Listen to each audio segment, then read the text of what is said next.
Good morning, students. In our previous video, we will be discussing first chapter of English, that is Goodwill. Now today, we will start with the third chapter of expenses.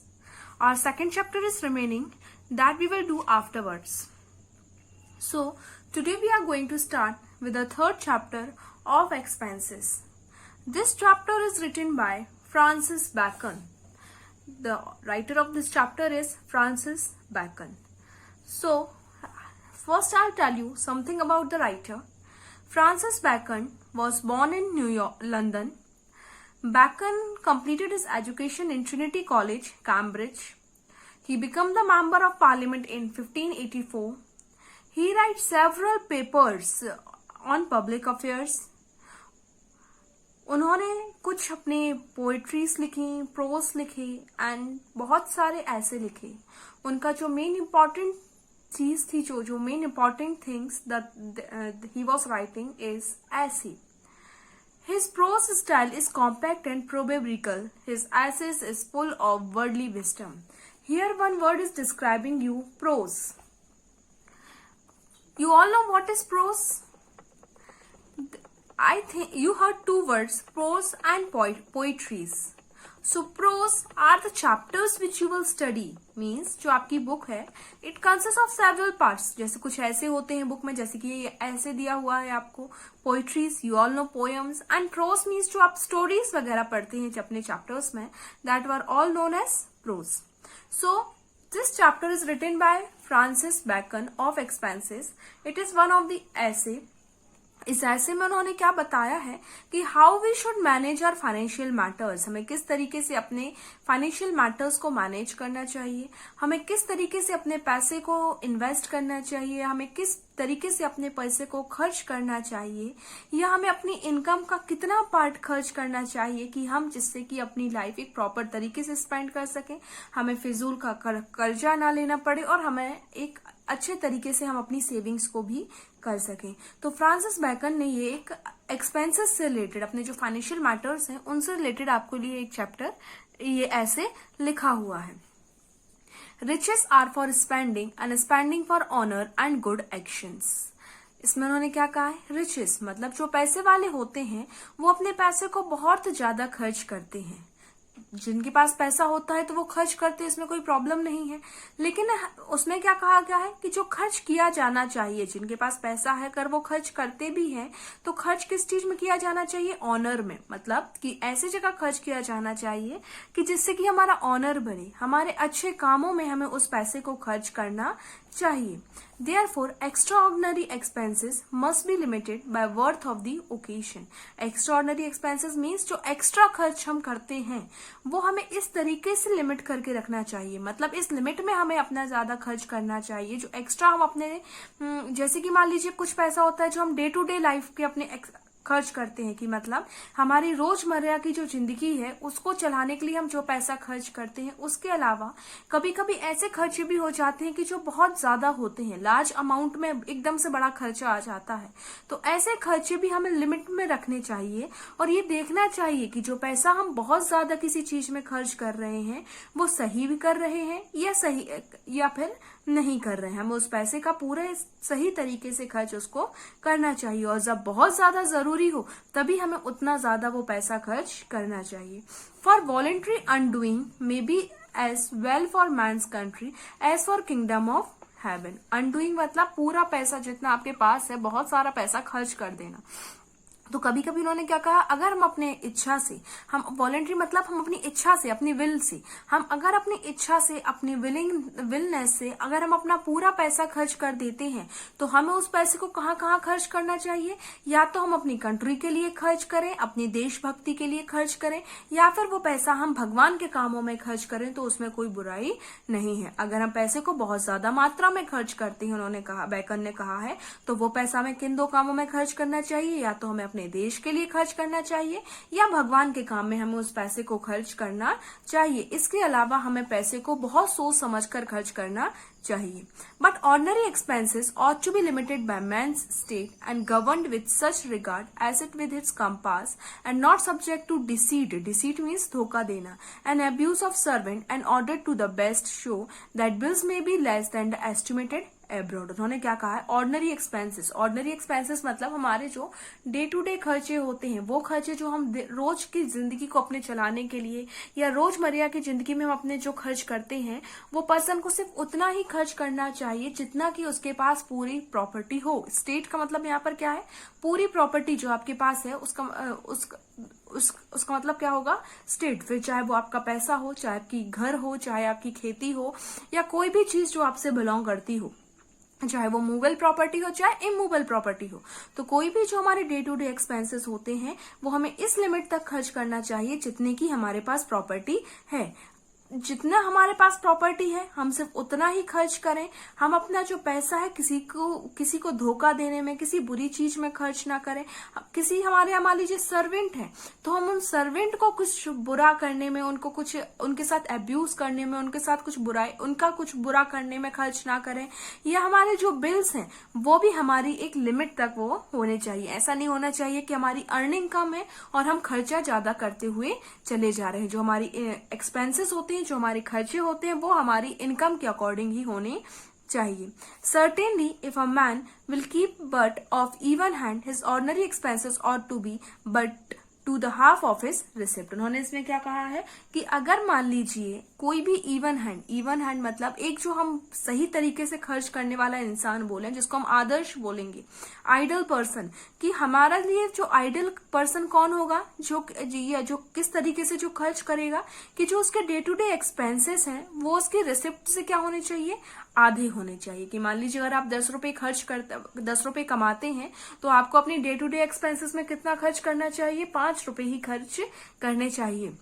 For example आपकी earning 10 rupees है, then you have to spend only 5 rupees, that is the ideal saving. एक जो idol person होगा उसकी saving किस हिसाब से होनी चाहिए, उसके खर्च किस हिसाब से होने चाहिए, जितना वो अर्न करता है उसका आधा। And if he thinks to wax rich but to the third part, और अगर वो सोचता है कि उसको बहुत पैसे वाला इंसान बनना है, बहुत रिच बनना है, तो फिर उसको अपना 1/3 पार्ट क्या करना चाहिए, सेव करना चाहिए, और सिर्फ 1/4 पार्ट ही उसको खर्च करना चाहिए। कि जैसे कि मान लीजिए अगर कोई पर्सन है वो सोचे कि उसको अपनी आइडल खर्च करना है, कि मतलब एक आइडल तरीके से जैसे कि अपनी एक नॉर्मल लाइफ वो स्पेंड कर सके, तो मान लीजिए अगर वो 20 रुपए कमाता है तो वो 10 रुपए सेव करेगा और 10 रुपए क्या कर देगा, अपनी डे टू डे लाइफ में खर्च कर देगा। लेकिन अगर मान लीजिए कि वो पर्सन चाहता है कि उसको बड़ा आदमी बनना है, बहुत पैसे वाला बनना है, रिच बनना है, तो फिर वो 20 रुपए में से सिर्फ 5 रुपए ही खर्च करेगा और 15 रुपीज क्या करेगा, सेव करेगा। Then only he will become a rich person. It is no baseness for the greatest to descend and look into their own state. उन्होंने क्या कहा है, इसमें कोई बुराई नहीं है कि हम अपने काम को खुद देखें, लेकिन इसमें उन्होंने क्या कहा है कि कोई पर्सन जब बहुत पैसे वाला हो जाता है, ठीक, अगर वो अपना काम खुद से देखता है तो उसको क्या लगता है, ये चीज इसमें बुराई है। बुराई क्यों है, क्योंकि अगर वो पैसे वाला पर्सन है और वो अगर अपने पैसे का हिसाब किताब खुद लगाएगा तो उसको समझ में आएगा कि उसने कितना खर्च किया हुआ है, तो उसको टेंशन बढ़ेगी कि इतना सारा पैसा उसने खर्च कर दिया। Some forbear it not upon negligence alone, but doubting to bring themselves into melancholy. Melancholy means उदासी in respect that shall be find it broken. उसने क्या कहा है कि उदासी कब होगी, जब वो पर्सन अपने पैसे को खुद हिसाब किताब लगाएगा। अगर वो अपने पैसे की अकाउंटिंग हिसाब किताब खुद रखता है तो उसको पता चलेगा कि उसने कितना खर्च कर दिया है।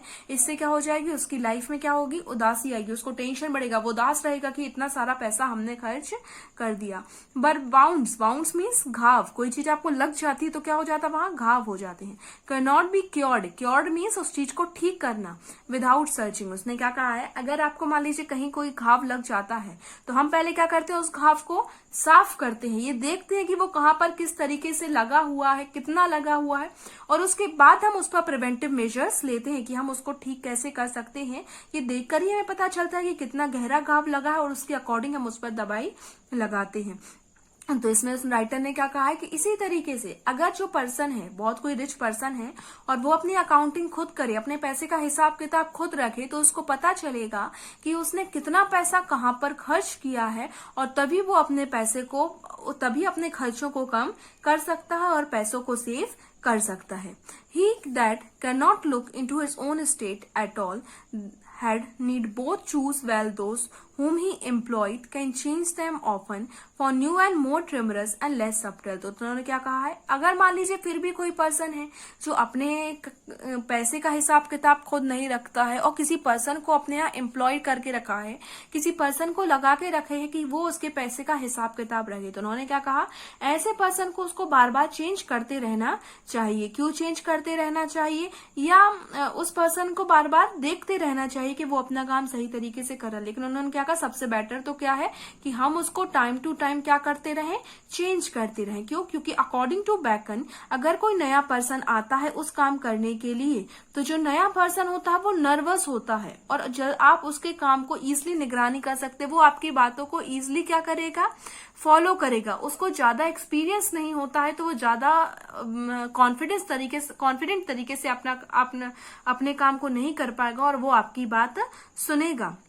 He that can look into his state but seldom behoved मतलब it is a word of old English and this word means suitable या necessary. इस word का मतलब क्या होगा, suitable या necessary.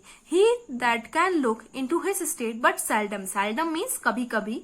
He believed him to turn all to certainties. A man that had need, if he be plentiful in some kind of expenses, to be a saving again in some other. तो उसने क्या कहा है कि वो person, मान लीजिए कभी कभी तो क्या होता है, ऐसे पर्सन को भी अपने जो पर्सन अपना एक एम्प्लॉय अपॉइंट कर रखे हैं अपने पैसे की देखरेख करने के लिए, उन पर्सन को भी कभी कभी सैल्डमली अपने अकाउंट को चेक कर लेना चाहिए कि वो सही तरीके से हो रहा है या नहीं. अब उसने क्या कहा है, मान लीजिए कुछ पर्सन ऐसे होते हैं, प्लेंटीफुल मतलब बहुत ज्यादा, कि उनके खर्चे कैसे होते हैं, बहुत ज्यादा. तो उन्होंने क्या कहा है कि अगर मान लीजिए किसी पर्सन का खर्च एक चीज में बहुत ज्यादा हो रहा है, तो उसको अपने किसी दूसरी चीज में अपने खर्च को क्या कर लेना चाहिए, कम कर लेना चाहिए, जिससे कि वो अपने लाइफ को प्रॉपर तरीके से स्पेंड कर सके. उन्होंने इसमें एग्जाम्पल दिया है, if he is plentiful diet to be saving in apparel means कपड़े और गारमेंट्स. तो उन्होंने क्या कहा, एग्जाम्पल क्या दिया है कि मान लीजिए कोई पर्सन है जो खाने पे बहुत ज्यादा खर्च करता है, उसको खाने का बहुत शौक है और वो अपने खाने पर बहुत ज्यादा खर्च कर रहा है, तो उसको कम कहाँ कर लेना चाहिए, उसको अपने कपड़ों पर खर्चे कम करने चाहिए. उसको सिर्फ उतने ही कपड़े लेने चाहिए जितना कि उसको यूजफुल हो. ज्यादा अपने कपड़ों पर खर्च उसको नहीं करना चाहिए, क्योंकि एक जगह जब वो अपने खर्च कर रहा है तो दूसरी जगह वो सेव कर सकता है. ऐसे उन्होंने एक और एग्जाम्पल दिया है, if he be plentiful in the hall to be saving on the stable and the like. दूसरा एग्जाम्पल उन्होंने क्या दिया है कि मान लीजिए किसी पर्सन ने अपने हॉल पर, अपने घर पर बहुत ज्यादा खर्च किया है, तो उसको अपने stable means a place where the horses are kept, तो अपने स्टेबल पर उसको कम खर्च करने चाहिए, घोड़े उसको कम रखने चाहिए. एक्चुअली जो राइटर है उन्होंने इसमें, जो बेकन है उन्होंने इसमें स्टेबल क्यों लिया है, क्योंकि ये जो ऐसे है ये उस टाइम पर लिखा गया था जब व्हीकल्स नहीं चलते थे, आपकी कार गाड़ियां नहीं चलती थी. उस टाइम पर लोग एक जगह से दूसरी जगह ट्रैवल करने के लिए घोड़े, हॉर्स का यूज करते थे. तो हर घर में जनरली हॉर्स होते थे. तो उन्होंने क्या कहा, इसलिए उन्होंने स्टेबल को लिया है. तो उन्होंने क्या कहा कि अगर कोई पर्सन अपने घर पर बहुत ज्यादा खर्च करता है तो उसको अपने स्टेबल पर कम खर्च करना चाहिए. और ये दो एग्जाम्पल उन्होंने लिए हैं. एंड द लाइक मतलब इसी तरीके से वो अपने और खर्चों को भी कर सकता है. For he that is plentiful in expenses of all kind will hardly be preserved from decay. उन्होंने क्या कहा, लेकिन अगर मान लीजिए कोई पर्सन एक जगह खर्च करके दूसरी जगह सेव नहीं कर रहा है और वो सिर्फ अपने खर्चे ही किए जा रहा है, तो उसको, ऐसे पर्सन को फिर बर्बाद होने से कोई नहीं बचा सकता. In clearing of a man's estate, he may as well hurt himself in being too sudden as in letting it run on too long. For hasty selling, hasty means जल्दबाजी में. For hasty selling is commonly as disadvantage as interest. उन्होंने क्या कहा, अगर मान लीजिए कोई person है वो बहुत ज्यादा खर्च कर रहा है और हर जगह हर तरीके से, कहीं उन्होंने पहले क्या कहा था कि अगर हम किसी एक चीज में खर्च करते हैं तो दूसरी चीज में हम क्या कर सकते हैं, सेव कर सकते हैं। लेकिन अगर ऐसा कोई पर्सन है जो कहीं पर सेव करके कहीं इन्वेस्ट करके कहीं पर सेव नहीं कर रहा है और हर जगह बहुत सारा पैसा खर्च कर रहा है, तो ऐसे पर्सन को बर्बाद होने से कोई नहीं बचा सकता। ऐसे पर्सन के ऊपर क्या हो जाएगा, बहुत ज्यादा कर्ज हो जाएगा। क्यों? क्योंकि उसके जो बहुत सारा खर्चे रहेंगे, तो वो अपने खर्चों को जब पूरा नहीं कर पाएगा तो उसको क्या करना पड़ेगा, बहुत सारा कर्ज लेना पड़ेगा। और जब वो कर्ज नहीं चुका पाएगा तो उसको क्या करना पड़ेगा, अपनी प्रॉपर्टी को सोल्ड करके उन कर्जों को चुकाना पड़ेगा। और जल्दबाजी में जब वो प्रॉपर्टी बेचेगा तो वो अपनी प्रॉपर्टी को भी सही तरीके से सेल आउट नहीं कर सकता, वो प्रॉपर्टी को भी अपने गलत रेट पर सेव कर देगा और इस तरीके से उसकी बर्बादी स्टार्ट हो जाएगी। Beside he that clear at once will replace for finding himself out of straits मतलब एक ऐसी डिफिकल्ट सिचुएशन जो आपको फाइनेंशियल प्रॉब्लम की वजह से आई हो, आपके पास पैसे की कमी है और आप किसी बुरी कंडीशन में फंस जाओ, किसी डिफिकल्ट कंडीशन में फंस जाओ, तो उसको क्या बोलेंगे, straight. He will revert to his customs, but he can clear by degree induce the habit of frugality and gain as well upon his mind and upon his state। उसने क्या कहा कि मान लीजिए किसी पर्सन के ऊपर बहुत ज्यादा कर्ज हो गया, ठीक, उसने अपनी प्रॉपर्टी को बेचा और अपने कर्ज को चुका दिया, ठीक है। लेकिन वो पर्सन जब अपनी प्रॉपर्टी को बेचकर कर्ज चुकाता है तो फिर क्या होगा, उस पर्सन की भी बर्बादी निश्चित है। क्यों? क्योंकि जब उसने एक बार प्रॉपर्टी बेचकर अपने कर्ज को चुका दिया तो वही उसकी, लेकिन जो खर्च करने की हैबिट थी वो कंटिन्यू बनी रहेगी। अगर वो उसने एक बार कर्ज चुका दिया, अब आगे जाके फिर वो वैसे ही खर्च करेगा, उसको फिर कर्ज लेना पड़ेगा और इस तरीके से करते करते एंड में उसके पास कुछ भी नहीं बचेगा।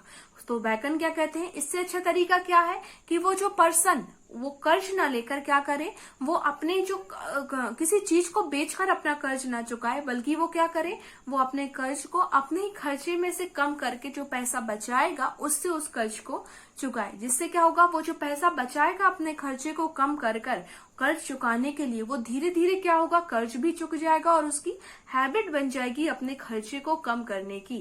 जिससे उसको क्या बेनिफिट मिलेगा, उसकी जो हैबिट है वो उसको फ्यूचर में काम आएगी और आगे उसको जाके फिर दूसरी बार कर्ज नहीं लेना पड़ेगा और इस तरीके से वो अपनी प्रॉपर्टी को भी सेव कर सकता है और अपनी हैबिट को भी सुधार सकता है। Certainly who had a state of repair may not despite small things, and commonly it is less dishonorable to abridge petty charges than to stop to petty gettings. A man ought warily means सोच समझकर to begin charges which once begin will continue, but in matters that return not he may be more magnificent। उसने क्या कहा है कि एक सही तरीके से इंसान वही होता है जो अपने पैसे को सही तरीके से खर्च कर सके। उन्होंने ऐसे में क्या बताया है कि हमें किस तरीके से अपने खर्चे को कंट्रोल करना चाहिए या हम किस तरीके से अपने आप को कर्जों से बचा सकते हैं कि हमें किसी दूसरे से कर्ज ना लेना पड़े और हम अपनी एक जो लाइफ है वो प्रॉपर तरीके से स्पेंड कर सकें। अब ये जो बैकन है उन्होंने ये ऐसे कब लिखा था, एक्चुअली हुआ क्या था, ये बैकन ने जब ये जो बैकन को ने किसी से कर्ज लिया था और वो अपने कर्जे को चुका नहीं पाए थे, जिस वजह से उन्हें क्या हो गई थी, जेल हो गई थी। तो जेल में जब वो थे तब उनको अहमियत समझ में आई कि what is the importance of money, and at that time उन्होंने ये ऐसे अपना लिखा हुआ था। और उसके बाद में जब उनके कुछ ऐसे पब्लिश हुए तो उसके साथ में उनका ये वाला ऐसे भी पब्लिश हुआ था। I hope you understand the chapter well. Now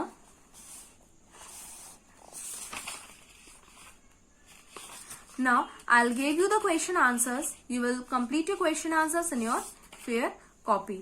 Thank you.